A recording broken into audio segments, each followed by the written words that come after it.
Oh, hello there. I'm doing that thing where I pretend I didn't see you there. You know, sort of to break down a theoretical barrier between viewer and presenter.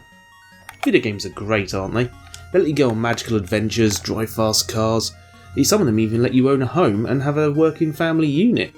They're amazing. One of my favourite types of games is adventure games, and one of the earliest ones that ever caught my attention and really gripped me was Legend of Zelda Link's Awakening on the Game Boy. I thought on today's Mellow Gaming Recommends we'll take a look at that. We'll check out its history, how the game was made, the story to it, and maybe later on we'll be joined by Eric from Game vs Game, who will tell us how the game developed later on in life. So why don't we sit back and see how that goes.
We all know about The Legend of Zelda, a series that first appeared on the Famicom Disk System with the original Legend of Zelda in 1986, and was later ported to the Nintendo Entertainment System. A sequel, The Adventure of Link, was released in 1987, which went in a different direction to the first game with side-scrolling action scenes and a different take on the overworld.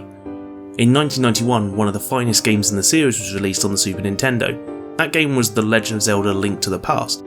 This game built upon elements of the previous two entries and pushed the series into more of a linear story-driven adventure route. It became the template for the majority of the future games in the franchise. In the early 90s, some Nintendo staff would often stay after hours to work on prototypes and ideas for games. It was at this after hours club that a developer named Kazuaki Morita made a prototype for a Zelda-style game just to see if it was possible on the Game Boy.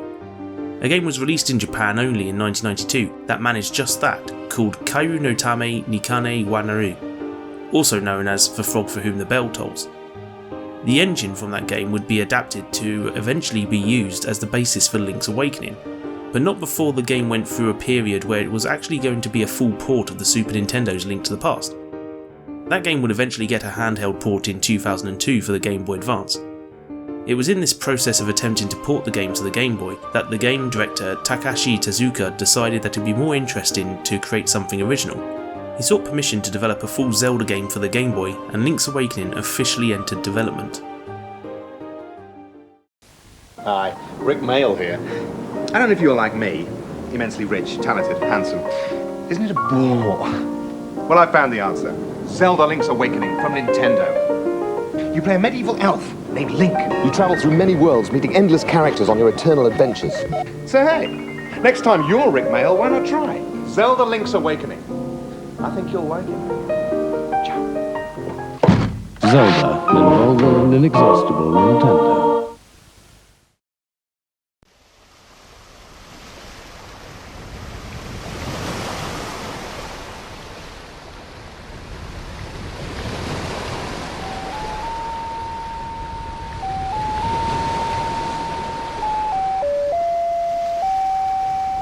The game has a bit of a different feel to previous entries in the series with its idiosyncratic tone and characters.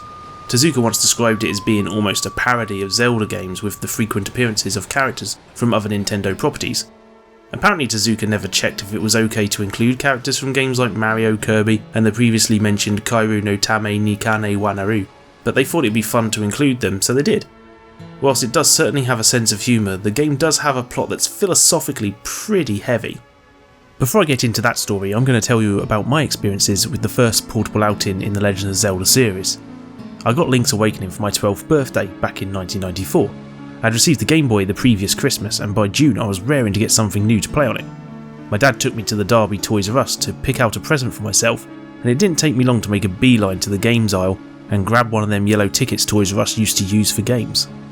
I played the game solidly for months, but never actually managed to finish it for quite some time after. There's a few moments in the game where, despite there being handy hint-giving phone booths, it's fairly easy to lose track of where you're going or how to proceed. Pretty typical for back then though. I believe that eventually I started over on a new file called Smeg, as was my naming convention back then. I was a very big fan of Red Dwarf, and after exploring every inch of the game's map, finding many seashells and secrets, I completed the story and the game instantly became one of my all-time favourites. In sheer nostalgia terms, this is my favourite Legend of Zelda game. There's maybe 2 or 3 other games in the series that I'd call the best, but this one has a place in my heart like no other Zelda game does. I knew what I'd played was special, and even now, having just finished the original version of the game for the first time in what must be at least 25 years, it still feels special. Oh, and that Smeg file? Still on my cart. So why did this little black and white Zelda game resonate with me so much? I think it's because it's one of the first games I ever played that made me realise that games can make you think. Up to this point, the most complex a storyline had ever gotten in a game I'd played was Go Save Princess, and there's not even a princess in this game. Like, Zelda isn't even here. Well, not actual Zelda, there's a bit more complex than that.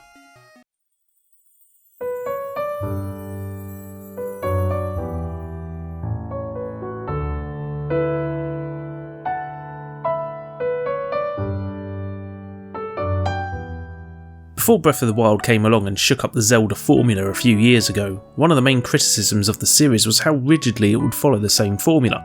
You know the one, Ganon threatens Hyrule, Link battles for 8 dungeons, Zelda is involved to some degree, there's a Triforce, that sort of thing.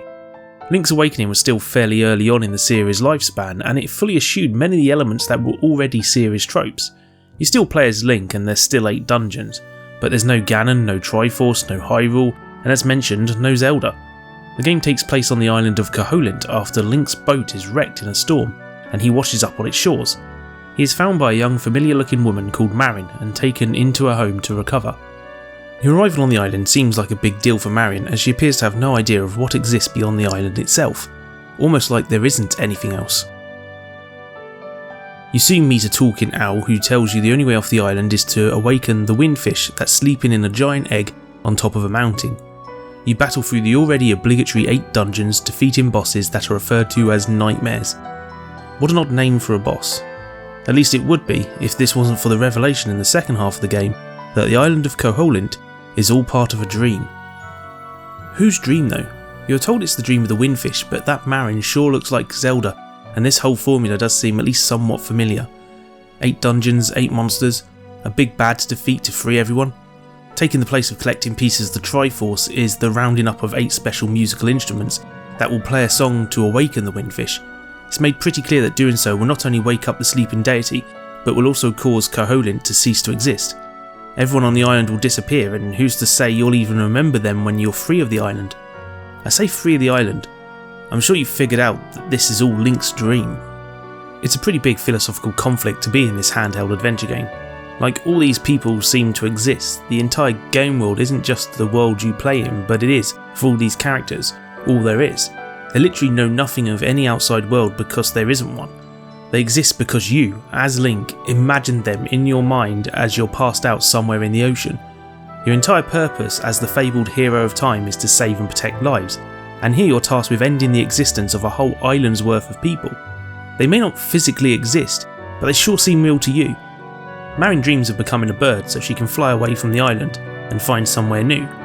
By waking the windfish, you'll be ending that dream of hers. Pretty heavy stuff, unless you're the type who doesn't care because they're just figments of your imagination.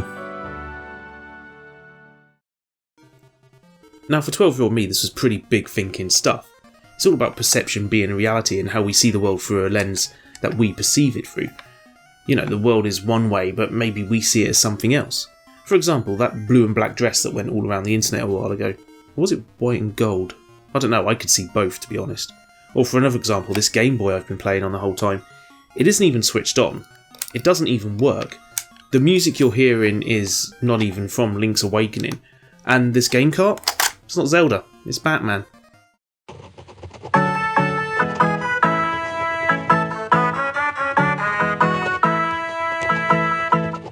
When this game was released, it received almost universal praise, and still does to this day. It often appears in various publications' top 10 Zelda games lists, and even has been regarded as one of the 50 most important and influential games of all time by the Guinness Book of Records. Like I said earlier, I regard it as one of the best in the series and one of my favourite games of all time. But, did you know? Some people had a criticism of the game upon release. A criticism other than the slightly awkward nature of having to switch items so often because there was only 2 face buttons on a Game Boy. Some out there criticised the game for having dull monochromatic palette. Now I don't agree with this, I mean it is monochrome, I agree with that, I just think the game looks swell. That said, Nintendo clearly took this to heart, and a few years later, when the Game Boy Color's release was on the horizon, Nintendo chose to take a second look at Link's Awakening and create a DX version full of colours and other new features. Now, if only I knew someone who was an expert at taking one game and another game and pitting them against each other in a game versus game like scenario. And what if his name was Eric?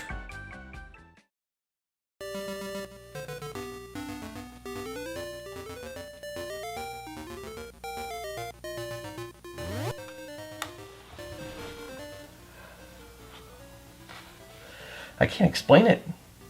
It's like somewhere out there's a British person thinking about me. Strange. I best get back to playing Link's Awakening DX and speaking out loud about all the things that have changed from the original for no reason.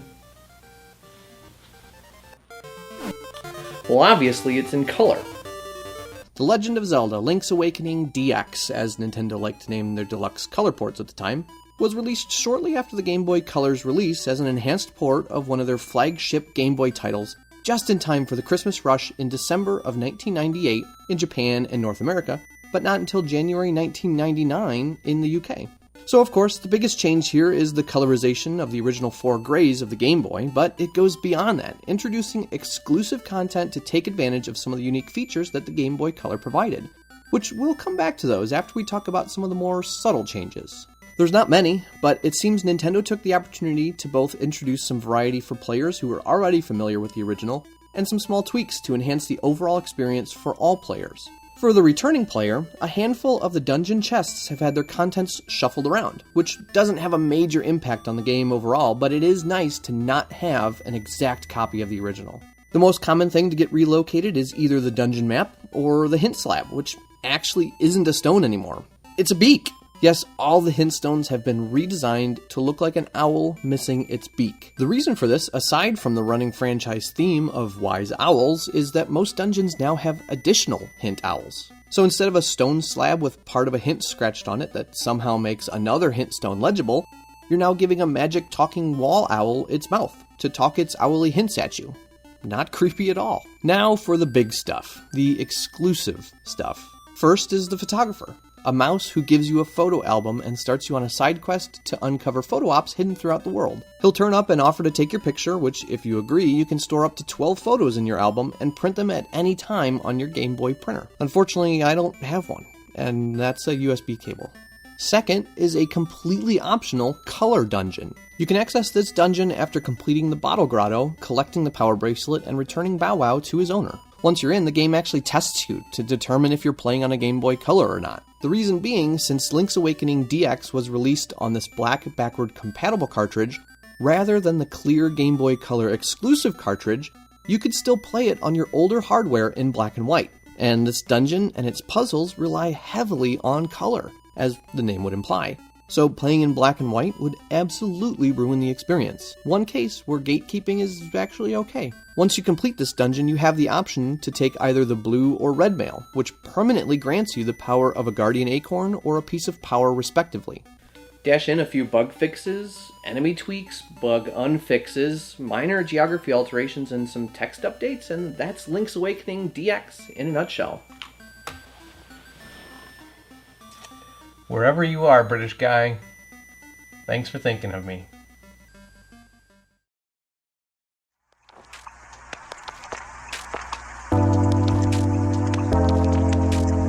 Well, that daydream worked out well, didn't it? Thanks, Eric. It's fun comparing iterations of the same game. Speaking of, back in February of this year, that year being 2019 for those of you in the future, Nintendo announced that a full remake of Link's Awakening would be coming to the Switch. I've got to admit I'm pretty hyped for this one. This sort of style of Zelda game has mostly been kept to handheld Nintendo consoles over the years, with the home consoles getting more third-person focused games that build off Ocarina of Time's legacy. Granted, the Switch is a handheld too, but it's a hybrid console that can be played on a TV, and I imagine that's how I'll be playing it mostly. In order to add a little more value to this remake, Nintendo are including a few extra features like amiibo support and, for the first time in the series, a dungeon creation mode. As you play the game, you'll be unlocking new dungeon rooms to piece together to create your own custom dungeons, which feels just one step away from the Zelda Maker game I'd love to see be a thing. The remake of Link's Awakening will be released on the 20th of September 2019, which is hopefully after I get this video released. So that's Link's Awakening, one of my favourite games of all time. The only re-release of this game over the years was back in 2011 when the DX version was released on the 3DS Virtual Console. Unless you'd rather get the cart, which will set you back about 15 to 25 quid for the original, and in the region of 30 to 50 for the DX release, the 3DS Virtual Console may be your only chance. That version is just £5.39, which is well worth getting at that price. With the remake nearly here though, maybe you'd want to play that to experience the dream world of Koholint Island in lovely colourful HD. And that's all for today. Thank you for watching, and a big thanks to Eric from Game vs Game for his look into the DX release of Link's Awakening. Make sure to go over to his channel and do a subscribe. He recently released an epic video on the various ports of Rayman 2, so check that out. There'll be a link on the end slate and in the description. Please do comment below and let me know what Zelda game has been the most nostalgic for you. I promise not to tell you you're wrong if you pick one of the CDI games. I mean, you are wrong, but I just won't say you are in the comments. Thanks also to my Patreon backers whose names will be appearing on screen right about now. I'll see you next time when I'll be returning to Animal Crossing for the first time in 5 years to give it the Mellow Gaming Recommends treatment. Goodbye and sweet dreams.